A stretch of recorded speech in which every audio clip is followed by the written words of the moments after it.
कानपुर के चंद्रशेखर आजाद कृषि विश्वविद्यालय का दीक्षांत समारोह होना है, जहां राज्यपाल आनंदीबेन पटेल द्वारा छात्र छात्राओं को डिग्रियां वितरण की जानी है। लेकिन दीक्षांत समारोह से पहले एक बड़ा मामला सामने आया है, जहां पर विद्यालय में कार्यरत और सेवानिवृत्त प्रोफेसरों ने आरोप लगाते हुए बताया कि विश्वविद्यालय के एमएससी, पीएचडी छात्र और छात्राओं के भविष्य के साथ खिलवाड़ किया जा रहा है। कानपुर प्रेस क्लब में प्रेस वार्ता करते हुए उन्होंने बताया कि विश्वविद्यालय की शोध सलाहकार समिति के अंतर्गत छात्र कार्य करता है, लेकिन दीक्षांत समारोह के ठीक पहले उन पूरी शोध समिति को ही बदल दिया गया है, जो कि सरासर नाइंसाफी है, जो कि नियम विरुद्ध बदलाव किए गए हैं। लेकिन सीएसए विश्वविद्यालय प्रशासन इस आदेशों को प्रभावी बनाने के लिए छात्रों के भविष्य से खिलवाड़ करते हुए नियम विरुद्ध शोध सलाहकार समितियों बदलकर छात्रों को प्रदान की जाने वाली उपाधियों की असंवैधानिक बनाकर दिनांक 19 दिसंबर 2023 को विश्वविद्यालय के दीक्षांत समारोह में राज्यपाल से अनुमोदित कराकर उन्हीं के कर कमलों से प्रदान कराने जा रहा है, जिसको अगर रोका नहीं गया तो 19 दिसंबर को सभी प्रदर्शन करेंगे।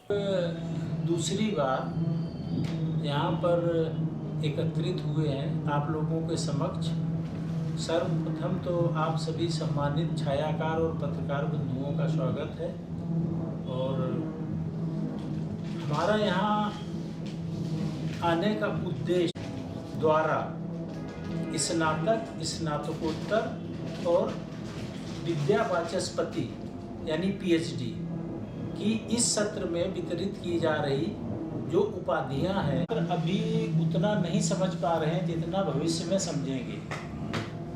कि जैसे इस समय बढ़ती जनसंख्या और रोजगार की कमी के लिए कोई रोजगार पार करके अंतिम चरण पर पहुंचता है और उसका कोई प्रतिद्वंदी ये संज्ञान में लाता है कि इनकी उपाधि मानक रहित है, या कोई भी जो कर लेता है कि ये उपाधि इसकी पूरे मानकों के साथ नहीं है, तो उस अंतिम चरण में उसको हमारा कृषि विश्वविद्यालय है, तो ये भारतीय कृषि अनुसंधान परिषद, विश्वविद्यालय अनुदान आयोग और विश्वविद्यालय का जो एक्ट और इंस्टीट्यूट है उसकी जो गाइडलाइंस है, यानी स्नातकोत्तर और पीएचडी विद्या वाचस्पति उपाधियों के लिए शोध कार्य एक बहुत महत्वपूर्ण भाग है। उपाधि की उपाधि में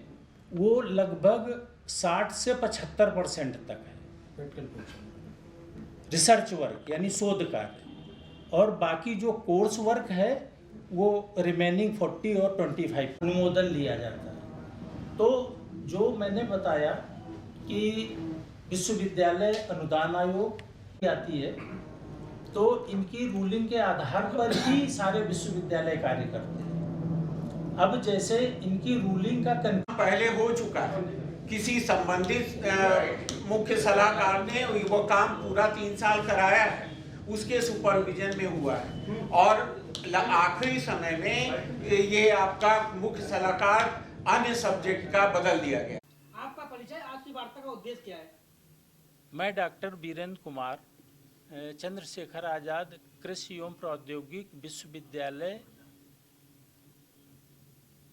से 31 जुलाई 2023 को सेवानिवृत्त, बलात् सेवानिवृत्त सहायक प्राध्यापक।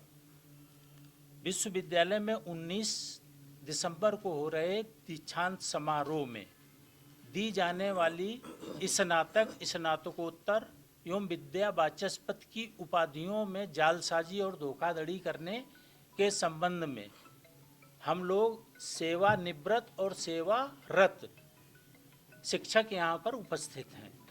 अगर ये उपाधियाँ बिना सही किए दी जाती हैं तो ये छात्रों के भविष्य के साथ एक बहुत बड़ा खिलवाड़ होगा, और इसके लिए मैं पहले भी महामहिम राज्यपाल महोदया को प्रत्यावेदन देते हुए अनुरोध कर चुका हूं कि इसमें जांच कराई जाए, और उनकी प्रतियां मैं माननीय प्रधानमंत्री जी और महामहिम राष्ट्रपति